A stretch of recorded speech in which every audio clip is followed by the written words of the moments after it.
Hi guys, welcome back to my channel Manasa Alok Kannada channel. ಎಲ್ಲರೂ ಹೇಗಿದ್ದೀರಾ? ನಾನಂತೂ ಸೂಪರ್ ಆಗಿದ್ದೀನಿ. ಇವತ್ತಿನ ವ್ಲಾಗ್ ಆಗಿರುತ್ತೆ ಪಾಪುಗಳ 9ನೇ ತಿಂಗಳಿನ ವ್ಯಾಕ್ಸಿನೇಷನ್. ಹೌದು, ಪಾಪುಗಳಿಗೆ ಲಾಸ್ಟ್ ವೀಕಿನ್ನು 9th ಮಂತ್ ಕಂಪ್ಲೀಟ್ ಆಯಿತು. ಹಾಗಾಗಿ ಅವ್ರಿಗೆ ವ್ಯಾಕ್ಸಿನೇಷನ್ ಹಾಕ್ಸೋಣ ಅಂತ ಹೊರಟಿದ್ದೀವಿ. ಆ್ಯಕ್ಚುಲಿ ಲಾಸ್ಟ್ ವೀಕೆ ಹಾಕಿಸ್ಬೇಕಿತ್ತು, ಬಟ್ ಡಾಕ್ಟ್ರು ಹೇಳಿದ್ರಂತೆ ಬೇಡ, 9 ತಿಂಗಳು ಪೂರ್ತಿ ಕಂಪ್ಲೀಟ್ ಆಗಿ ಒಂದು 3-4 ಡೇಸ್ ಆಗಿರಬೇಕು ಅಂತ. ಹಾಗಾಗಿ ಮತ್ತೆ ಇವತ್ತು ಗುರುವಾರ, ಇವತ್ತೇ ಹಾಕೋದು, ವೀಕ್ಲಿ ಒನ್ಸ್ ಅಷ್ಟೇ. ಹಾಗಾಗಿ ಇವತ್ತು ಕರ್ಕೊಂಡು ಹೊರಟಿದ್ದೀವಿ. ನಾವೆಲ್ಲ ಹಾಕಿಸ್ಕೊಳ್ತಿರೋದು ಗೌರ್ಮೆಂಟಿಂದನೇ. ಹಾಗಾಗಿ ಅವ್ರು ಯಾವತ್ತು ಹೇಳಿರ್ತಾರೆ ಅವತ್ತೇ ಹೋಗಬೇಕಾಗುತ್ತೆ. ಸೊ ಟೈಮ್ ಆಗಲೇ ಆಯಿತು 9:45. ಇವಾಗ ಹೊರಟಿದ್ದೀವಿ. ಎಲ್ಲರೂ ಫ್ರೆಶ್ ಅಪ್ ಆಯಿತು, ಮಕ್ಳುಗಳಾದರೆ ಒಂದು ರೌಂಡ್ ತಿಂಡಿ ಕೂಡ ಆಯಿತು. ರೆಡಿಯಾಗಿದ್ದಾರೆ. ಅಲ್ಲೊಬ್ಳು ರೆಡಿಯಾಗಿದ್ದಾಳೆ, ಇಲ್ಲೊಬ್ಳು ರೆಡಿಯಾಗಿದ್ದಾಳೆ. ಈಗ ಪಟ ಅಂತ ಹೊರಡೋದು. ಇಲ್ಲೇ ಆಗಿದ್ರೂ ಮಕ್ಳದ್ದು ಡೀಟೇಲ್ಸು, ಹಾಲ್ ಬಾಟಲ್ಸು ಮತ್ತು ಟಿಶ್ಯೂ ಪೇಪರ್ಸು ಎಲ್ಲ ಎತ್ಕೊಂಡಿದ್ದೀನಿ, ಡೈಪರ್ ಎಲ್ಲ. ಸೊ ಈಗ ಪಟ ಅಂತ ಹೊರಡಬೇಕು. ಟೈಮ್ ಆಗಿದೆ. 10 ಗಂಟೆಗೆಲ್ಲ ಬನ್ನಿ, ಲೇಟ್ ಆದರೆ ಕ್ಲೋಸ್ ಆಗಿಬಿಟ್ಟಿರುತ್ತೆ ಅಂತ ಹೇಳಿದ್ರು ಅಂತ. ಹಾಗಾಗಿ ಬೇಗ ಹೋಗಬೇಕು. So let's go. ಸೊ ಬೇಗ ಹೊರಡೋಣ.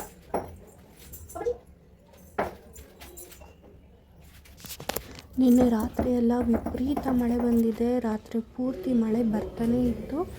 ಹಾಗಾಗಿ ಮನೆ ಮುಂದೆ ಎಲ್ಲ ತುಂಬ ನೀರೆಲ್ಲ ನಿಂತ್ಕೊಂಡ್ಬಿಟ್ಟಿತ್ತು, ಮತ್ತು ಮೆಟ್ಲು ಮೇಲೆ ಎಲ್ಲ ತುಂಬ ನೀರು ಚೆಲ್ಲಾಗಿತ್ತು.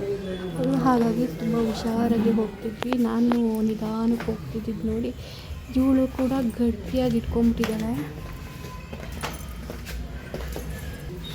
ಭಯ ಆಗುತ್ತಾ ಪಪ್ಪ? ಗಟ್ಟಿ ಇಟ್ಕೊಂಡ್ಬಿಟ್ಟಿದೆಯಲ್ಲ ಪಪ್ಪ, ಇಳಿಬೇಕಾದ್ರೆ ಭಯ ಆಗುತ್ತಾ? ಗಟ್ಟಿ ಇಟ್ಕೊಂಡ್ಬಿಟ್ಟಿದೆಯಲ್ಲ, ಗಟ್ಟಿ ಇಟ್ಕೊಂಡ್ಬಿಟ್ಟಿದ್ದು ಪಾಪಚ್ಚಿ, ಭಯ ಆಗಿ. ನಂದು ಮಗಳು ಇದು ಆಗುನ. ಇನ್ನು ನಾವು ಈ ಕಾರ್ ತೊಗೊಂಡು ಆಲ್ಮೋಸ್ಟ್ ಒಂದು 10 ಇಯರ್ಸ್ ಮೇಲೆ ಆಗ್ತಾ ಬಂತು. ಸೆಕೆಂಡ್ ಹ್ಯಾಂಡಲ್ಲಿ ತೊಗೊಂಡಿದ್ದು. ಆವಾಗಿಂದ ನಮ್ಮ ಜೊತೆ ಆಗಿ ನಾವು ಎಲ್ಲಿ ಹೋದ್ರೂ ನಮ್ಮ ಜೊತೆಲೇ ಬರುತ್ತೆ. ಈ ಕಾರ್ ಅಂದರೆ ನಮಗೆ ಅಷ್ಟು ಇಷ್ಟ. ಯಾವಾಗ್ಲೂ ಏನು ತೊಂದರೆ ಕೊಟ್ಟಿಲ್ಲ ನಮಗೆ. ನಾವು ರೆಡಿ. ಫುಲ್ ಬಟ್ಟೆ ಎಲ್ಲ ಗಲೀಜು ಮಾಡ್ಕೊಳ್ತಾಳೆ ಅಂತ ಹಾಕ್ಬಿಟ್ಟಿದ್ದೀವಿ. ನಮ್ಮದು ಪಾಪು ರೆಡಿ. ಯಾರು ಚೆನ್ನಾಗಿ ಕಾಣ್ತಿದ್ದೀವಿ? ಪಾಪುನ? ನಾನು ಚೆನ್ನಾಗಿ ಕಾಣ್ತಿದ್ದೀವಿ ಅಲ್ಲ ಪಾಪ? ಯಾರು ಚೆನ್ನಾಗಿ ಕಾಣ್ತಿದ್ದೀವಿ? ನಾನು ಚೆನ್ನಾಗಿ ಕಾಣ್ತಿದ್ದೀನಿ. ಪಾಪು ಏನೋ ಚೆನ್ನಾಗಿಲ್ಲ. ಚೆನ್ನಾಗಿಲ್ಲ ಪಾಪು ಅಲ್ಲಮ್ಮ. ಅಲ್ಲಿ ಹೋಗ್ತಾ ಇದ್ದೀವಿ ನೋಡು, ಆಚೆ ನೋಡು. 2 ನಿಮಿಷ ಅಷ್ಟೇ ಮನೆಯಿಂದ ಹಾಸ್ಪಿಟ್ಲಿಗೆ ದೂರ. ನಡ್ಕೊಂಡೇ ಬರ್ಬೋದಾಗಿತ್ತು, ಬಟ್ ಮಳೆ ಬಂದು ನೀರೆಲ್ಲ ತುಂಬಿಕೊಂಡಿದ್ದರಿಂದ ಇನ್ ಕೇಸ್ ಏನಾದ್ರು ಜಾರಿದ್ರೆ ಕಷ್ಟ ಅಂದ್ಬಿಟ್ಟು ಕಾರಲ್ಲೇ ಬಂದ್ವಿ. ಸೊ ನಾವೇ ಫಸ್ಟ್ ಆಗಿರೋದ್ರಿಂದ ಒಂದು ವೆಯ್ಟ್ ಮಾಡ್ತಾ ಇದ್ದೀವಿ.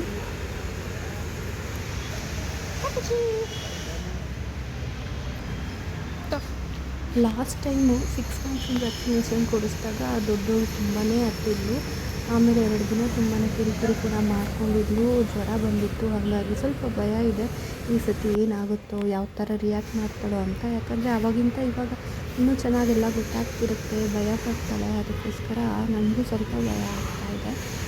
ಚಿಕ್ಕವಳ್ದಂತೂ ಏನೂ ತೊಂದರೆ ಇಲ್ಲ. ಅವಳು ಎಲ್ಲನೂ ಕೂಲಾಗಿ ತಗೊಳ್ತಾಳೆ. ಅವಳೊಂಥರ ಚಂದನ ಬಿಡಿ. ಇಷ್ಟು ಸರಿ ವ್ಯಾಕ್ಸಿನೇಷನ್ ಹಾಕಿದ್ರು ಒಂದು ಸಲ ಜ್ವರನೇ ಬಂದಿಲ್ಲ. ಅಷ್ಟು ಸ್ಟ್ರಾಂಗ್ ಇದ್ದಾಳೆ ಅವಳು. ನೋಡೋದಕ್ಕೆ ಅಷ್ಟೇ ಆ ಥರ ವೀಕಾಗಿ ವೆಯ್ಟ್ ಕಮ್ಮಿ ಇರೋದು, ಬಟ್ ತುಂಬಾ ಸ್ಟ್ರಾಂಗ್ ಇದ್ದಾಳೆ ಅವಳು. ಇನ್ನು ಹಾಸ್ಪಿಟ್ಲ್ ಒಳಗಡೆ ಎಲ್ಲ ಡೀಟೇಲ್ಸ್ ಎಲ್ಲ ಓದ್ಕೊಂಡು ಕೂತ್ಕೊಂಡಿದ್ವಿ. ನಮ್ಮದು ಡೀಟೇಲ್ಸ್ ಎಲ್ಲ ಬರ್ಕೊಂಡ್ರು. ಆಮೇಲೆ ಕಾರ್ಡಲ್ಲಿ ಕೂಡ ಎಲ್ಲ ಎಂಟ್ರಿ ಮಾಡಿ ಕೊಟ್ಟಿದ್ದಾರೆ. ಆಯಿತು ವ್ಯಾಕ್ಸಿನೇಷನ್ ಎಲ್ಲ. ಆಚೆ ಬಂದು ಕೂತಿದ್ದೀವಿ. ಒಂದು 10 ಮಿನಿಟ್ಸ್ ಕೂತ್ಕೊಳ್ಳಿ ಅಂದರು. ಸೊ ಅದಕ್ಕೆ ಕಾಯ್ಕೊಂಡು ಕೂತಿದ್ದೀವಿ, ಇನ್ ಕೇಸ್ ಏನಾದರೂ ಇನ್ಫೆಕ್ಷನ್ ಆದರೆ ಅಂತ. ಇಬ್ಬರು ಸೈಲೆಂಟ್ ಆಗ್ಬಿಟ್ರು.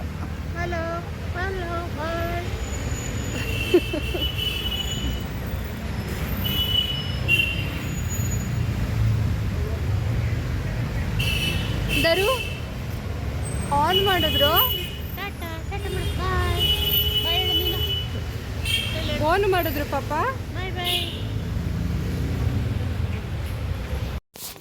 ಮನೆಗೆ ಬರೋ ಅಷ್ಟೊತ್ತಿಗೆ ದೊಡ್ಡವಳು ಮಲ್ಕೊಂಬಿಟ್ಟಿದ್ದಾಳೆ, ಸುಸ್ತಾಗಿ. ಚಿಕ್ಕವಳು ಕುಣಿತಾ ಇದ್ದಾಳೆ. ವ್ಯಾಕ್ಸಿನೇಷನ್ ಎಲ್ಲ ಮುಗಿಸ್ಕೊಂಡು ಮನೆಗೆ ಬಂದ್ವಿ. ಒಂದು ಹಾಫ್ ಆನ್ ಅವರ್ ಆಯ್ತು ಅಷ್ಟೇ, ಬೇಗನೆ ಮುಗೀತು. ಮನೆ ಹತ್ತಿರ ಇದ್ದಿದ್ದರಿಂದ ಬೇಗ ಕಾರಲ್ಲಿ ಹೋಗಿ ಬಂದ್ವಿ. 2 ನಿಮಿಷದ ದಾರಿ ಅಷ್ಟೇ.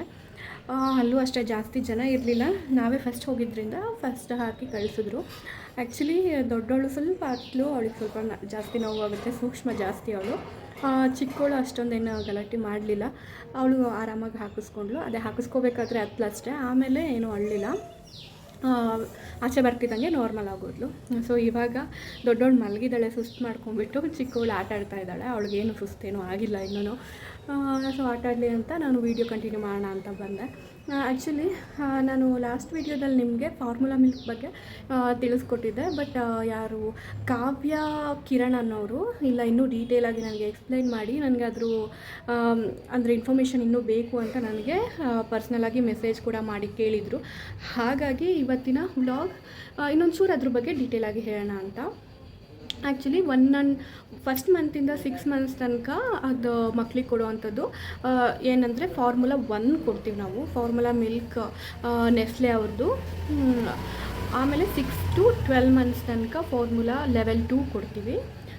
ನೆಕ್ಸ್ಟು 1 year to 1.5 year ಅಂದರೆ 12ನೇ ತಿಂಗಳಿಂದ 18ನೇ ತಿಂಗಳು ತನಕ ಫಾರ್ಮುಲಾ 3ನ ಕೊಡ್ತೀವಿ. ಹೀಗೆ ನಾವು ಕೊಡ್ತಾ ಹೋಗ್ತೀವಿ. ಆ್ಯಕ್ಚುಲಿ 1 year ಆದಮೇಲೆ ನಾವು ಮಾಮೂಲಿ ಕೌ ಮಿಲ್ಕ್ನ ಇಂಟ್ರೊಡ್ಯೂಸ್ ಮಾಡ್ಬೋದು. ಅದು ಯಾವುದು ಅಂತ ನೀವು ಡಾಕ್ಟರ್ನ ಕೇಳಿ ಇದು ಮಾಡ್ಕೋಬೇಕಾಗತ್ತೆ. ಆಮೇಲೆ ನಾವು ಕೊಡ್ತಾ ಇರೋದು ಲ್ಯಾಕ್ಟೋಜನ್. ಅದರದ್ದು ತುಂಬ ಚೆನ್ನಾಗಿದೆ.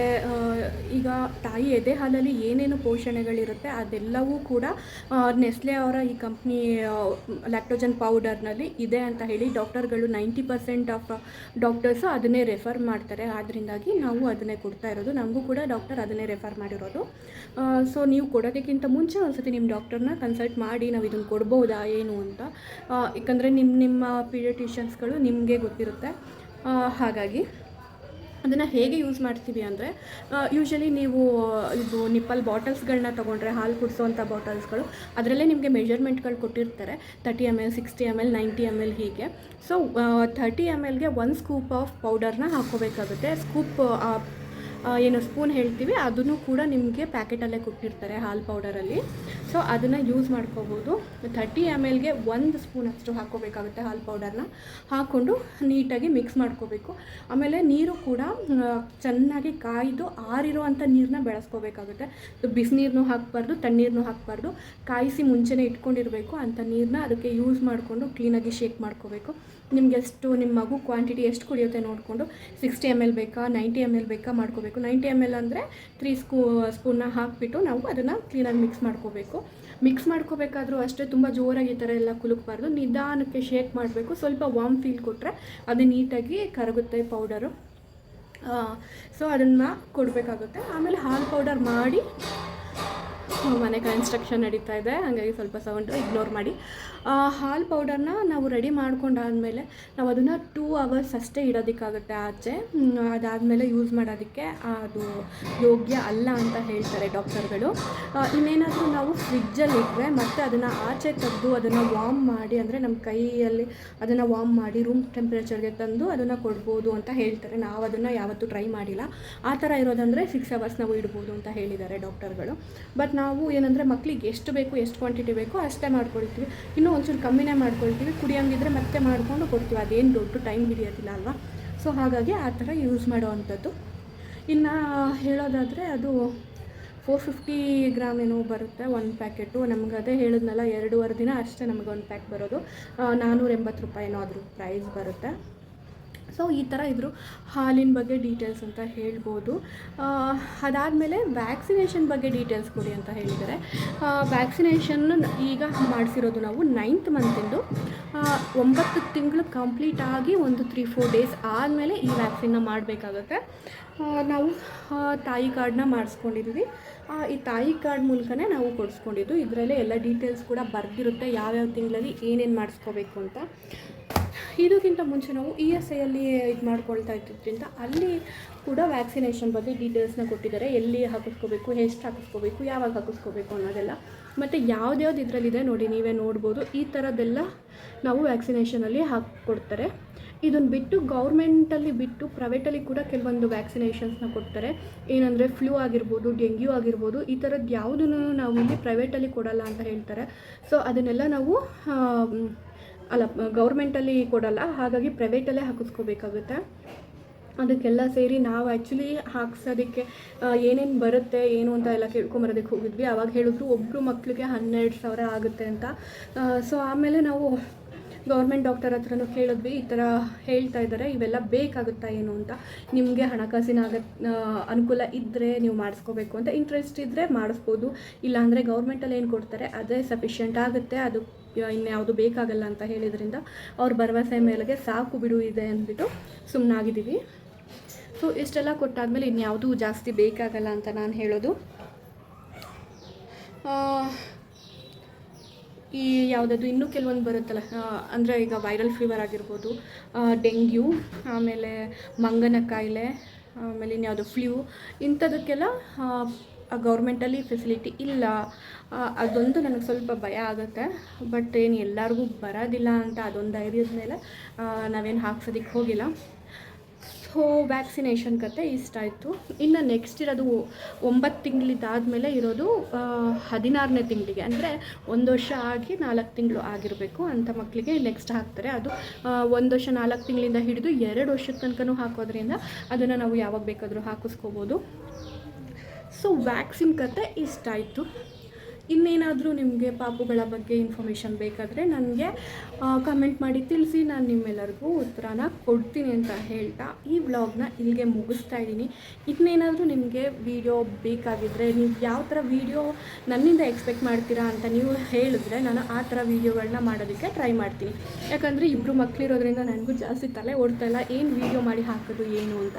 ಹಾಗಾಗಿ ನಿಮಗೆ ಯಾವ ಥರ ವೀಡಿಯೋಸ್ ಬೇಕು ನನಗೆ ಹೇಳಿದ್ರೆ ನಾನು ಖಂಡಿತವಾಗಿ ಆ ಥರ ವೀಡಿಯೋಗಳನ್ನ ಮಾಡಿ ನಿಮಗೆ ಎಂಟರ್ಟೈನ್ ಮಾಡೋದಕ್ಕೆ ಇಷ್ಟಪಡ್ತೀನಿ ಅಂತ ಹೇಳ್ತಾ ಈ ವ್ಲಾಗ್ನ ಇಲ್ಲಿಗೆ ಮುಗಿಸ್ತಾ ಇದ್ದೀನಿ.